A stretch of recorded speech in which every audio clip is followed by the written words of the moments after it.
Okay, welcome all to this gathering of Marin Poetry Center's traveling show. I'm Judy Bertelson, and I'll be serving as your moderator today. We're grateful to continue the traveling show during the COVID situation with Zoom, which is facilitated today by our technical coordinator, Maxine Flasher-Duzgunesh. And she will post biographical information about each reader in the chat. And you are all invited to share your appreciative comments in the chat as well. Marin Poetry Center gives thanks to our members who make these events possible.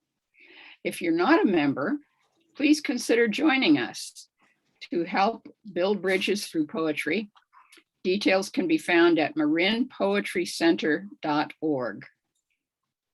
Also find on our website details about the final episode of the virtual traveling show.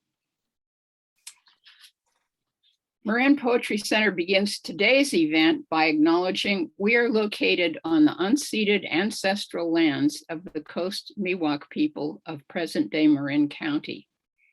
We honor with gratitude the land itself and its ancestors, past, present, and emerging. Today's list of participants has changed as Elise Kazanjian is not able to be with us because of her husband's recent leg fracture. She's with him in the hospital, and we send our best wishes and thoughts to both of them. Fortunately, Kosrof Chantikian has agreed to join us in her place. The readers today, excuse me, will be in this order: Kosrof Chantikian, Barbara Swift Brauer, Cathryn Shea, Ann Robinson, Kate Peper, Karen Pierce Gonzalez. And with that, let us welcome our first reader, Kosrof Chantikian. Thank you very much. The first poem I'll read is called Breath. The subject of your life and the world is secret.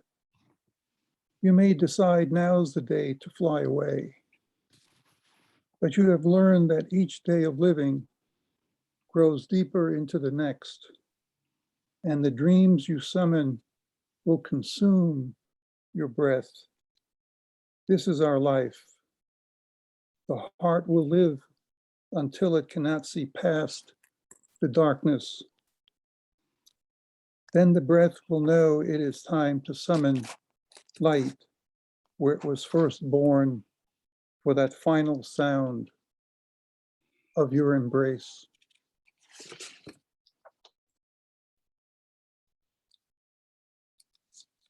The second poem is entitled In the Time of Memory. Knowledge will never be all there is in our life. To see how the flower burns in the night is not the same as to be the burning. To imagine you, to love you, becomes the authenticity of the heart. In spite of knowing I hold you, and this shatters my arrogance to measure the night. To imagine you is the only way the world can begin. And love, yes, to touch you now, you are the beginning of the poem.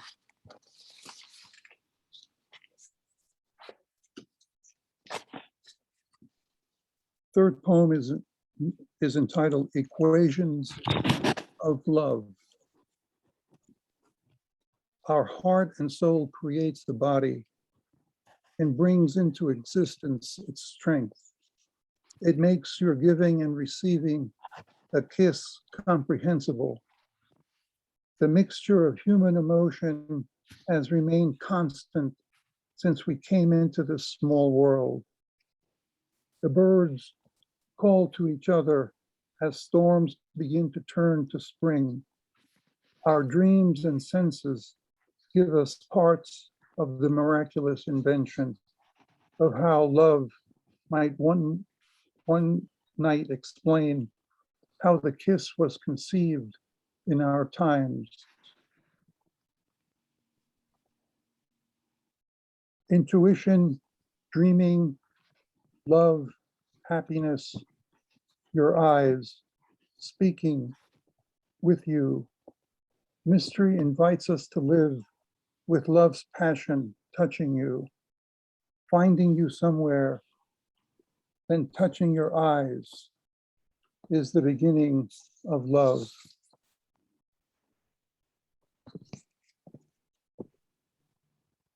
Next poem is entitled When Memory Forgets.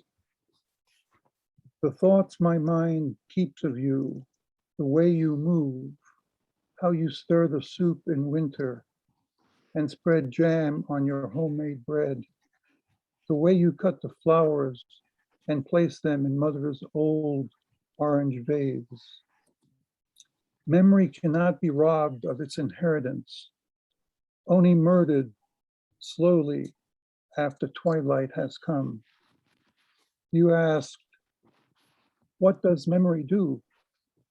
It tells the story about what passed before you in the present, before it begins to write the ending history of your eyes. To remember the event is possible, yet not clearly, not with the precision demanded by elegant or schemes of orderliness. The day I fell out of the raft, the avalanche of water piercing my bones, as if the sea, frenzied, pushed and pulled me under the moving liquid ice, then coming up for breath, seeing something vaguely resembling certain scenes of my life, to breathe, to hold on to the world, not to let go. Memory knows all this, tries to tell you to recognize what you must know, searching to be the witness of how the wind behaves when it has stopped running away. And there you lost in reverie under the quivering sun, while beating of your heart calls the ocean finally to rest. Those are 4 poems. I didn't know I didn't want to go past the time limit. So if I did, I'm sorry. If I didn't, I can read another poem. Do you have another short one? Yeah. Okay, go ahead. This poem is called Heart and Breath.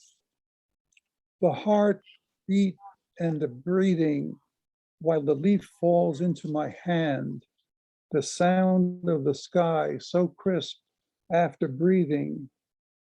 Have you wondered about fire, the flames that move up, then left or right when the wind comes to play? The wind and fire, and when rains come in the middle of the meadow, beauty is seen, embraced. It makes us still at the frozen moon, the side we do not see, but stillness of the leaf colliding with the air as if you were touching the dream that wants to be free to say, come here, come by my side.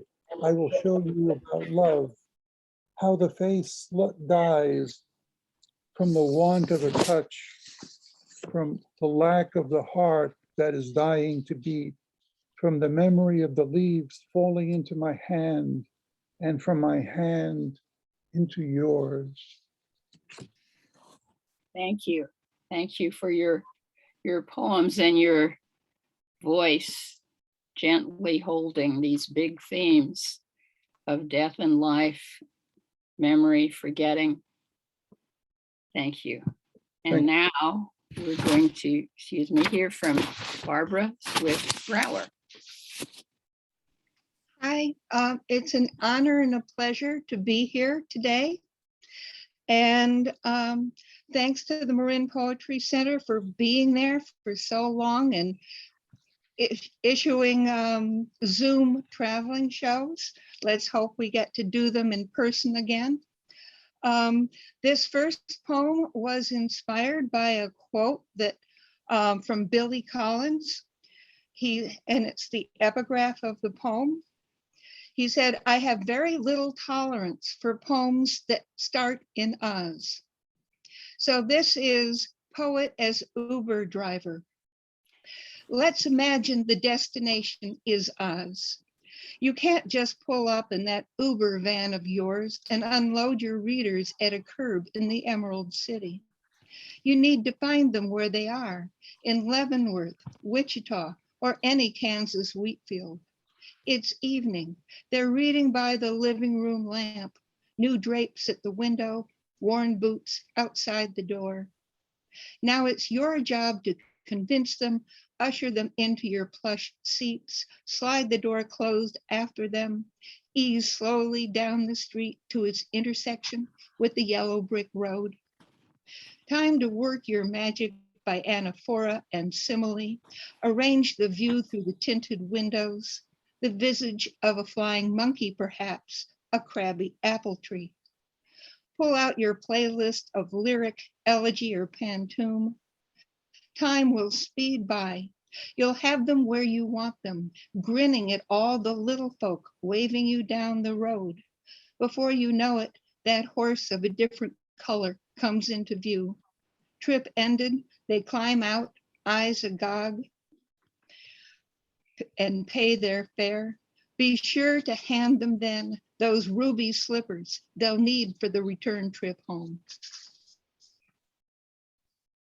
This second poem is called Zabriskie Point.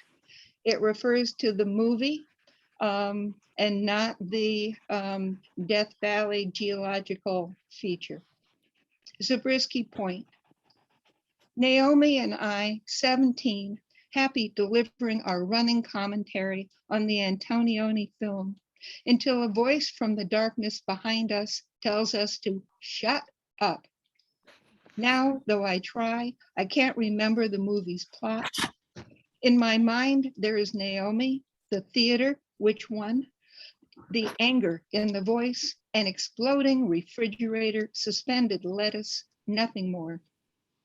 The memory zipped like a plastic bag, the voice encased like a snow globe.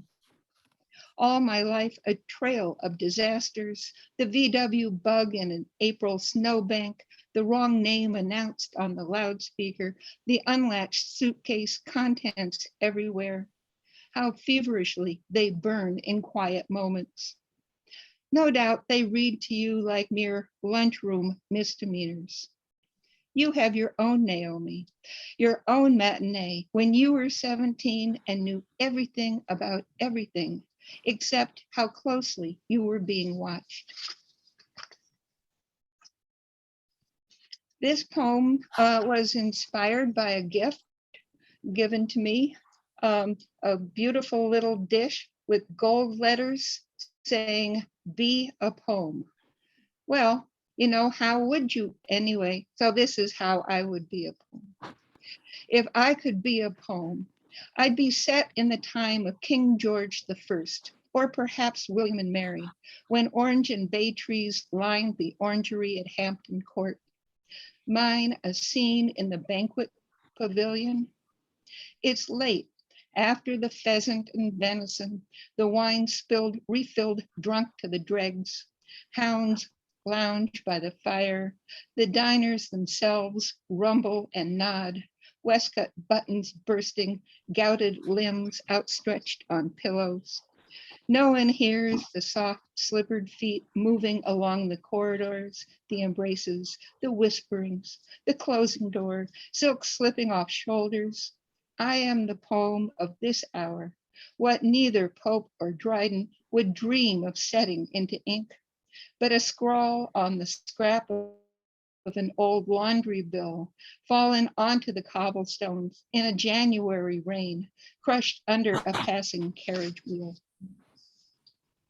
So this year, The Marin Poetry Anthology had as its theme self and identity. And so I pulled up one of my favorite self and identity poems and submitted it. And it's called That Memoir. And it's based on the experiences of 3 clients that I was working with on their memoirs. So it's called That Memoir. Your daughter will throw out the 5 notebooks you spent these long years preparing, incinerating the last of them before calling at 6 a.m. to ask what the hell you were thinking. What could she tell the kids? Your sister will despise it, accuse you of ingratitude toward the parents who always treated her well. Your son will rise from the table with a shrug, tell you he'll visit next week. Well, let them. It's not written for them, but an answer to this lingering sense of not being fully arrived. Not for them who know you by only one door when you have come through so many. And because the memories pile up like swatches on the quilting table or drift in like fragmented melodies from another room.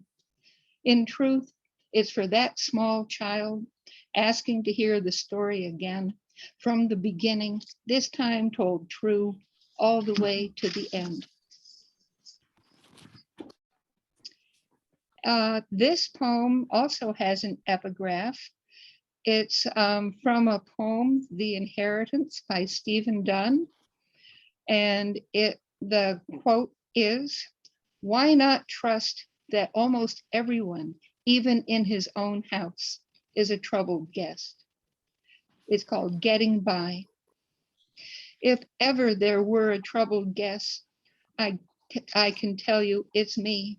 I walk around the hours of each day looking for something I can't describe and cannot find.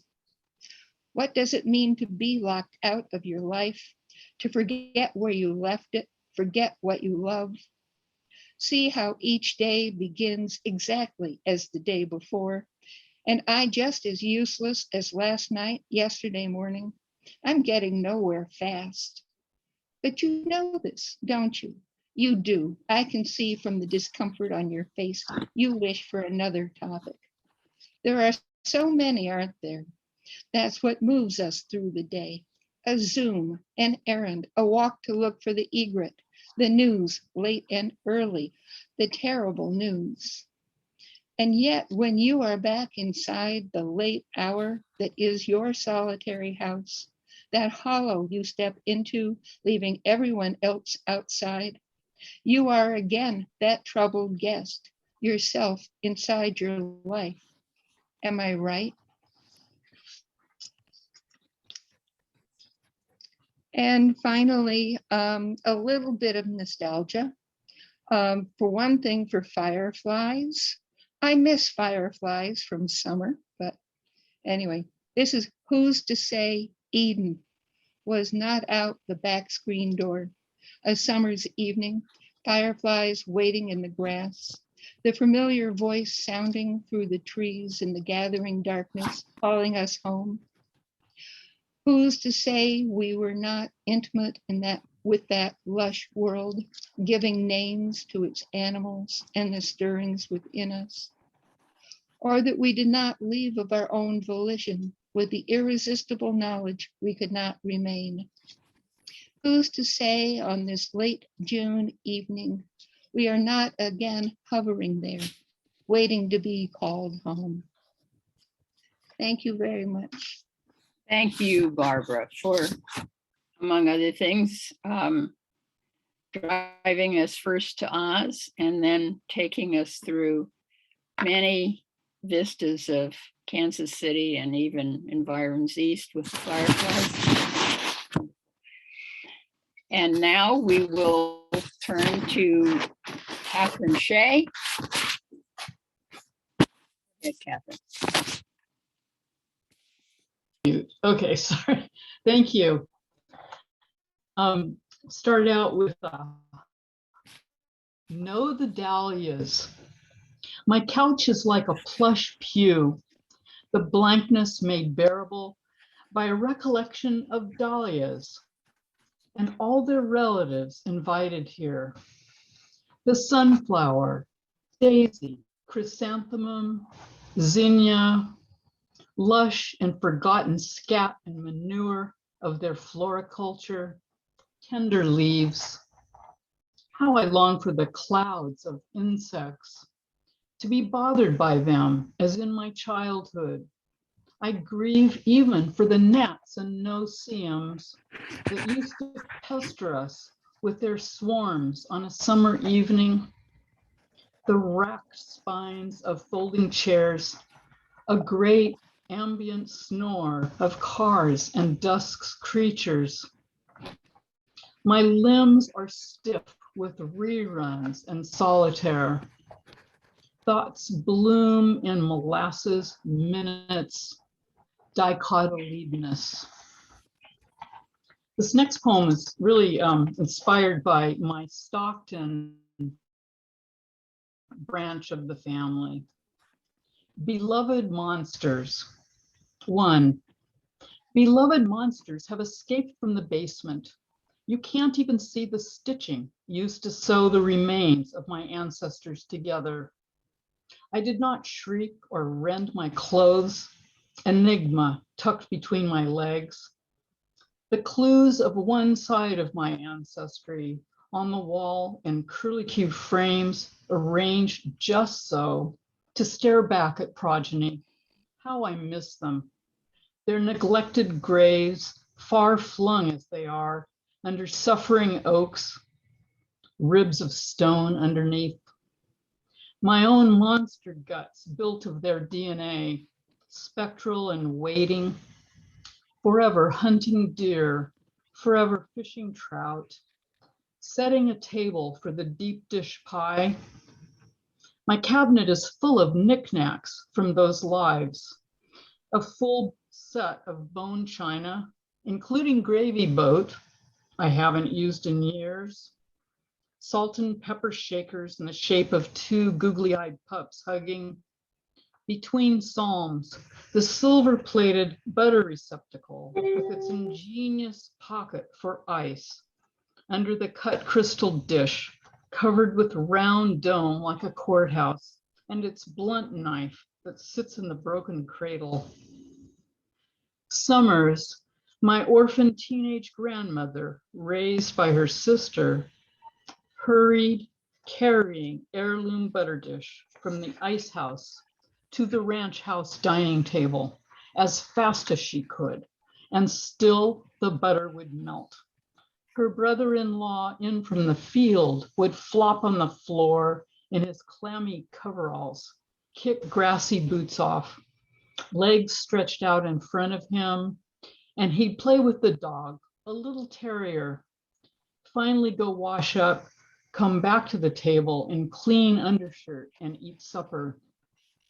My cabinet is full of leftovers from that ranch that my mother and uncle played at, full of bric-a-brac, personal effects that were used every day, the nesting stoneware pots with flat lids, glazed with irises, crazed from the wood-burning oven, years of recipes, some published in the San Joaquin County Cookbook, side dishes of scalloped potatoes, broccoli au gratin, macaroni and fontina. The gilt swell of sunset with its still air and insect noises. Probably swallows would come out then to feast and loop in boundless figure eights. The ranch lost, mortgaged to a ghost banker, long gone and buried too. Family ends up moving to town into a little stucco house with modern amenities like indoor plumbing, gas stove, icebox, and a piano with keys like baby teeth that my aunt, who was really my first cousin once removed, would play. Keys to the cosmos of my past. 2. The children of my children at my knees now, wallowing, poking, tugging, making shrill animal noises. Cereal bowls half full of warm milk, ripe bananas, crushed graham crackers, dotted around the living space. Better to give them a trough. Floor dense with Legos and action figures and projectiles from plastic guns and unidentifiable parts scattered just so to inflict calamitous pain on feet. And Pokemon cards, but these are sacred, so they are organized and neatly kept in albums instead of family photos. Dearest monsters, from a galaxy of nebulous deeds, beloved beings, magnetic and malleable, the result of bygone pleasures and chance.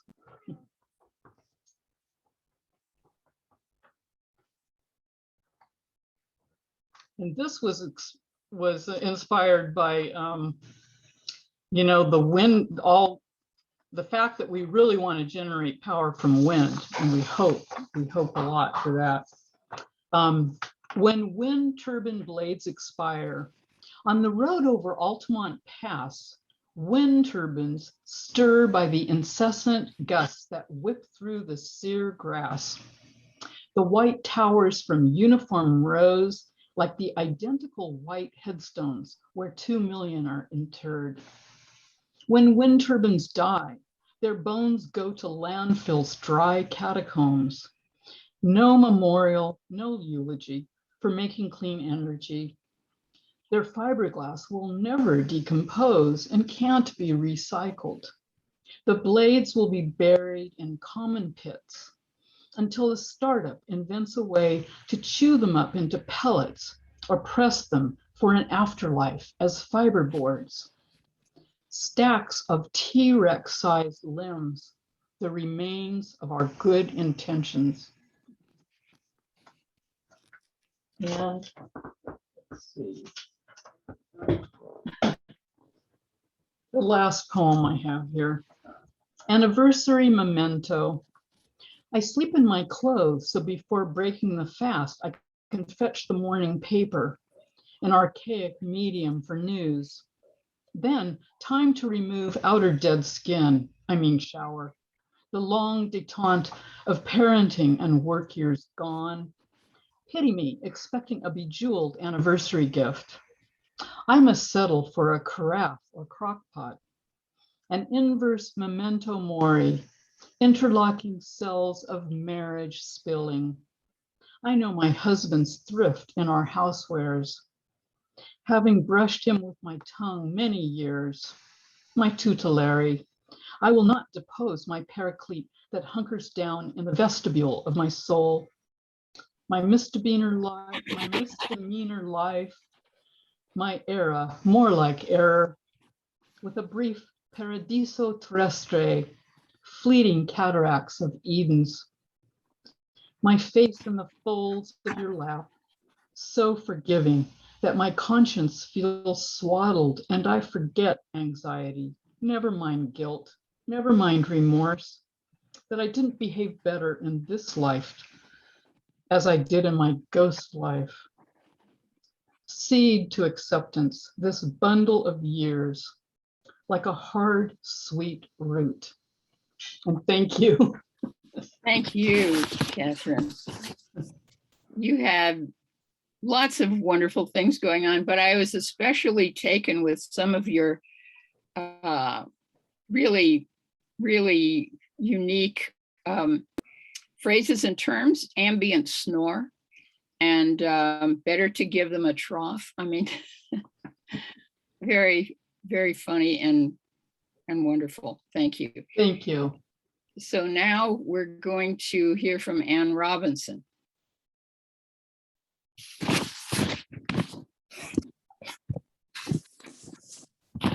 Okay. I just came back from Arkansas, where they don't believe in vaccinations. So this poem is kind of hits that theme. During the plague, the villagers escaped. There goes Lottie Jean, the tavern's regular. Thomas and Judy, the farmer's twins. Maddie Ruth cribbing her doll, running to the woods. And you and me, Matthew, stumbling among the dimness of birch and pine.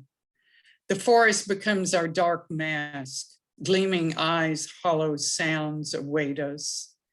We hear the voices roiling prayers from villagers we left behind. We are too young, too old to begin again, bartering our souls to the end, listening to the mad owl. We are chased by the invisible, the heart at the temples, behind the eyelids, the haunted rooms of the future. Our tombstones lit on a witch's graveyard, yet our bodies are soft and our hands strong and yearning and fierce in finding our way home. Western elites. In a natural world, we would sit on the front porch, tapping barefoot to Bob Dylan, not fearing rolling blackouts. We would frame Mount Tam through binoculars and claim it's ours, without road noise or fiery smoke. In a natural world, the trees bending and the night sky, the winged twilight, the landscape of coast live oak would not be the skeletons of memory, this soft earth. A homeless man wouldn't set fire to our neighborhood backyard, and a 14-year-old wouldn't rob our convenience mart because his parents' business had burned. And so our windows are closed against smoke, bristling heat. The purifiers ramped up like carburetors. The fires that took Point Reyes and Bolinas across lightning ridges, the red, my God, the red. The gray space demands our attention, the ashes that define our cars. We are not that far, but the vivid orange moon takes our breath, and we see the ugliness within the beauty, or is it vice versa? A blind woman is asked, what do you want to see? Across the tall fields, the grass is rising with flowers. The length of my shadow, the curves and shawl of this body, and loved in that other world. The juts and wires of the landscape will no longer concern me, but voices, the nettles and silk of them, soft or tough, that now belong to those clear faces. No longer will I stumble backward into walls that were never there. I will open doors that bring in light, a pause behind the eyelids, a small heat. What will I see in the mirror? What I always imagined. A woman finite, a woman with translucent eye, a woman you have always avoided on streets. Yet here I am, long and narrow and almost beautiful, like the road back.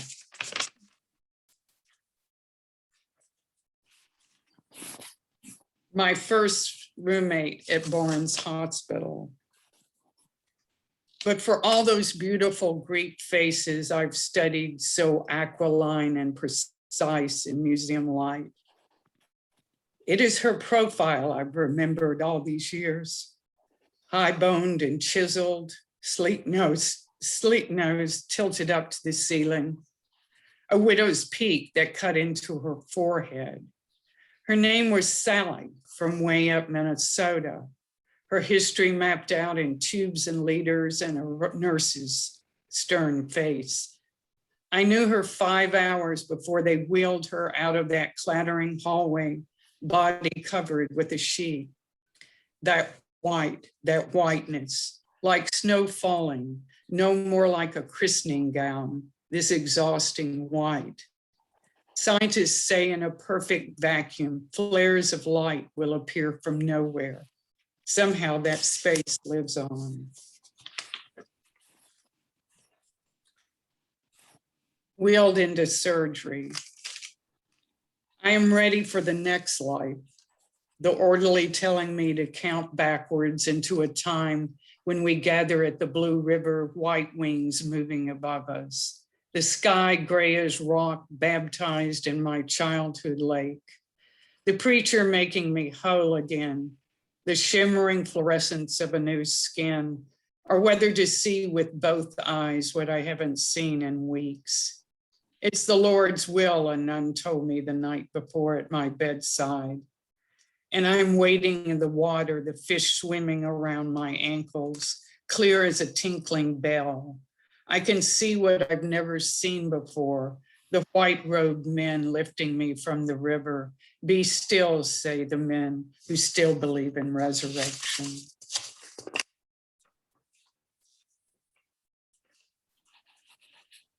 Taking apart the whole. I have half written my life at night, in the very space of my room with the moon in the unshaded window. Hands folded over a pen like St. Jerome, paper crumpled in the corner. The small lyric reigns, and I am always in this trembling state, this wonder. The mossy lyrics of the romantics do not sustain in a world gone slant. The moderns and the postmoderns lack joy. Did they not learn Emily's convenient gate is always open? The mauves around the overhead light have their own flinching beauty. Those curious flickers, now brightness, now hovering with flight, become the fast sonnets on the ceiling. They disappear and reappear in my hands. I lie awake as if lightning bolted the room and cry and rage and laugh in this unhinged world. Am I not crazy? Outside, the natural world comes back to me once again. Pleated sounds of iambic among the maples. Let me tell you about lyricism. It betrays you, then wants you to come back pleading on weak knees. Dear love, I can never be what you intended me to be. In my final poem, I'm sure my neighbors won't like this, but anyway, crossings. Politics are narrow on my lawn tonight. Alan with his beer, bad arteries. Michelle, a hairdresser with arthritic hands, and a blind dog who barks at long sprinklers. Tiny planets circle us as we talk about the disappearing middle class, the unpaid bills scattered across Walmart vinyl. I lean on one bare foot with a backache. Houses are too small, the lawn's dying. I thought I knew how to begin again. The talk always stays the same, like an unused napkin. Let me give you another simile. Up there, the stars twinkle like 20 carats. Planets brighten our faces. We can still look up to those blue constellations for something so untouched by our history. Thank you. Thank you, Anne. So much here, but I'm going back to you. When you start with this business about the Western elites in a natural world, the red, my God, the red, the ashes that define our cars. Yes. Thank you. Now we're going to hear from Kate Peper. Thank you. Thank you for saying my name right, too. All right. I'm going to start off with a poem that is not about me, but it is a persona poem. Bars. When I was 8, Bert the polar bear was my favorite. Back raw from rubbing against the fake boulder in this endless loop of dive, swim, rub, dive, soothing and terrifying at the same time. He lived in our neighborhood zoo, so my mom took me a lot. We'd always start with Bert, then on to the tethered camel. What I loved were his lashes, long as my little fingers that covered the great ball of his eye. Mom and I'd share popcorn sitting on the same bench next to the howler monkeys. We never spoke. Looking back, I wonder if these zoo visits were her way of showing me how hopeless it is to want. Fast forward 7 years and mom's always yelling, just remember, life owes you nothing. I hide in my bedroom, 2-pack bristling, and cut the red bars into my wrists. New jeans? Nope. Makeup? Forget it. Boyfriend? I'll ground you forever. Hey, Mom, remember that old polar bear? How he kept going in circles because his cage was too small? They fed him twice a day and washed his cage down once a week. Not quite enough to kill him, just enough to keep him alive. Excuse me. And my next poem is called, sorry, Vanishing Mothers in Victorian Photography. And there's an epigraph from The Atlantic, May 2020. Long exposure times meant moms had to find a way to keep their children sitting still while also fading into the background themselves. So determined were some mothers not to be the subject. They had their heads scratched out in the negative. Far away in Denmark, a favorite aunt would zero in on the latest clan member, never minding the blank spot where the mother should be. One mother pretended to be a chair and propped up her baby with damasked arms. Another, dressed as a curtain, hovering just out of frame, swung her tasseled arm over her toddler's shoulder. Different from today, with so many snaps of mother and child posted online, copied and resent or blown up for the wall. No one need know the mother's head was swapped out with a prettier version from a different photo, or that she was wiped out altogether after the divorce.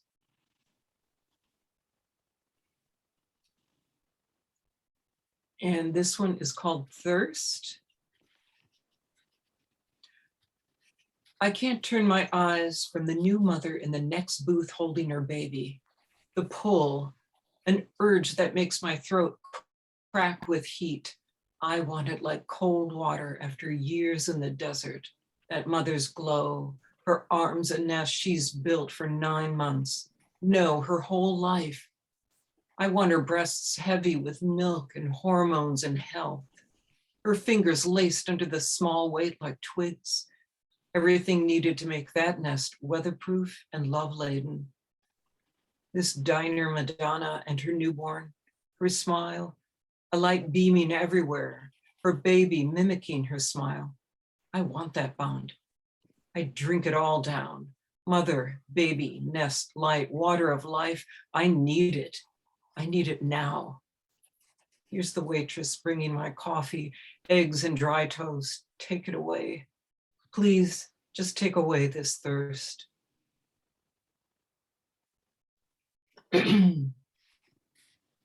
And this one's called Baby Hair. And there's an epigraph. Asha Zulu Mandela holds the Guinness World Book of Records with the longest natural dreadlocks in the world of nearly 100 feet. The Queen glides up curved stairs, her locks a black train water falling behind. Doctor says, you're nearing 60. Have you thought about cutting them? Easy to misstep, break your neck. She's not seeing that doctor anymore, just like the one before him and the other one before that.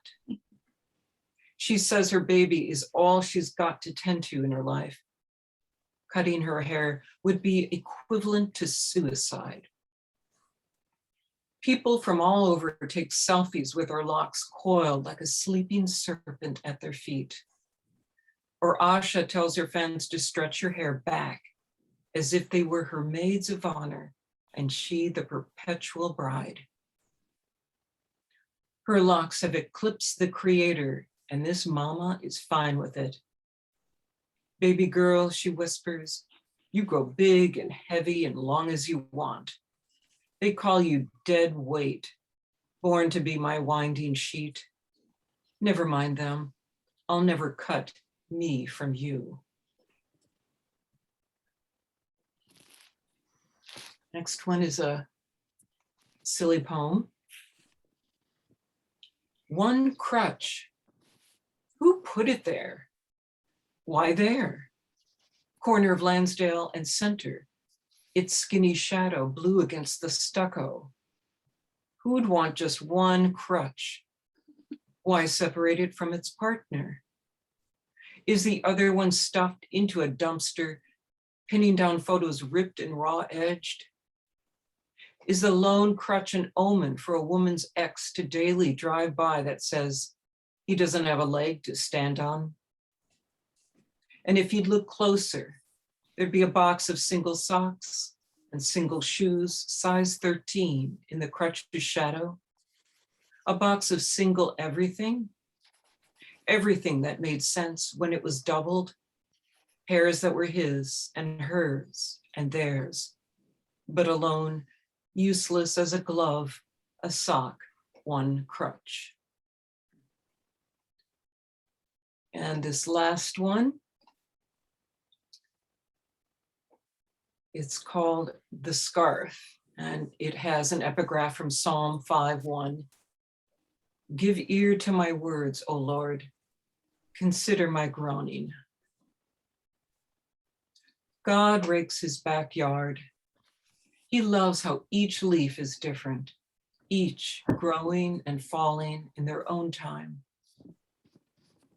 Looking over the white fence, he sees a woman sharp-lit and briskly walking while her hand flutters to the scarf wound around her neck. God leans his rake against a post and waits. She turns down pine as a gust uncoils her scarf over her head before she can say no and snatch it back. The scarf is stunned into its long silken self, as if it were wide awake for the first time. Too far flung in the sky, the woman stops and watches it whisper away, a finger smear, as her own fingers touch her bare neck, as if feeling a scar for the first time. God gently catches her worn silk and holds it to his throat and listens. He hears her prayer's words, even the ones she can't utter, especially those. He will send her a red maple leaf. It will fit in her palm like another hand. Thank you so much. Thank you for so many wonderful images, but I was moved especially by Bert the polar bear. Hopelessness to want, and then also by the longest natural dreadlocks waterfalling behind. So thank you very much. You're welcome. And now we're going to hear from Karen Pierce Gonzalez, our final reader. Thank you. And it's an honor to be here. And I've enjoyed the work that I've listened to so far. Thanks to all the other poets. I like being around you. I'm going to begin with 4 poems from a collection called Coyote Dreams. Coyote Dream 1. Fitful in a den of sleep, taut coyote muscles twitch beneath my skin. My spine arches. I pull blankets back. Impatient pause, push away my pastoral dream of domesticity to chase a deer running down a hillside that slides into a sea coyote cannot swim. Still, panting, she reaches the other shore.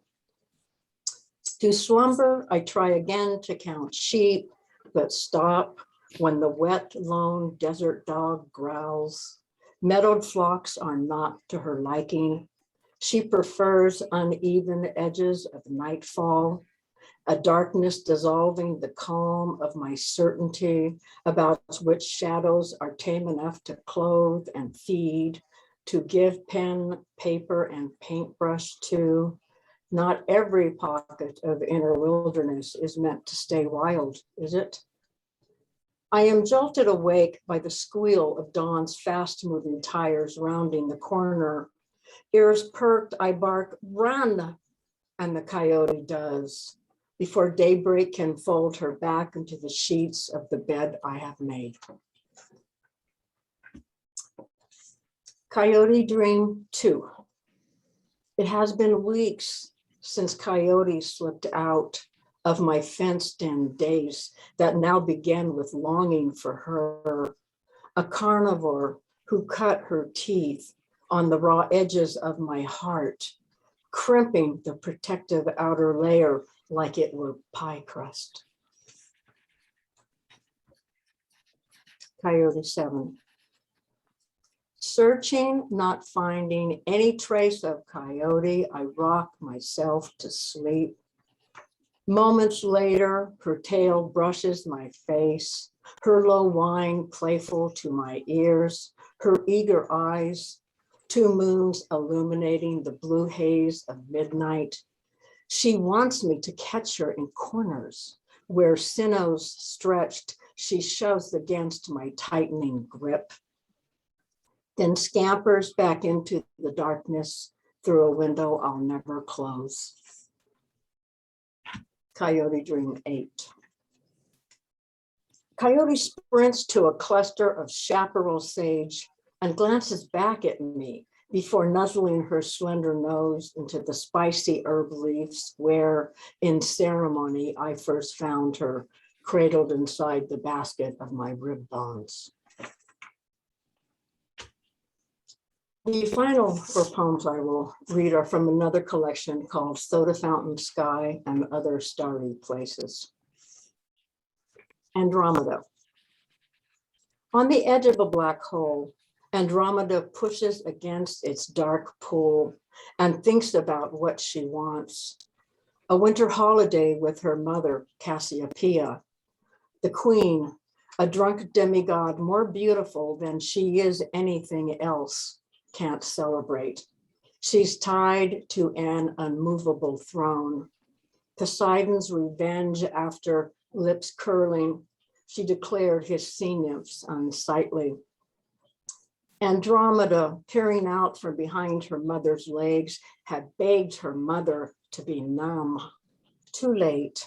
Cassiopeia is forever perched near the pole star, the girl lassoed with a mother-daughter cord she knotted long ago in sleep. Every December, she climbs it to get as close as she can to her droopy-eyed mother. In dreams, the rope tethers them together. Night marbles. The boy on the playground isn't seeing double when he spots another moon. He traces a circle around both with a forefinger and pulls out a super slingshot. Placing his favorite shooter in the sturdy elastic band, he aims then lets go. The cat's eye ricochets between the lunar spheres, knocking the smaller one out of the loop. As he reaches for the falling Poughkeepsie, smug Gemini twins snatch it. Castor and Pollux tug of war the orb until solar winds whisk it away.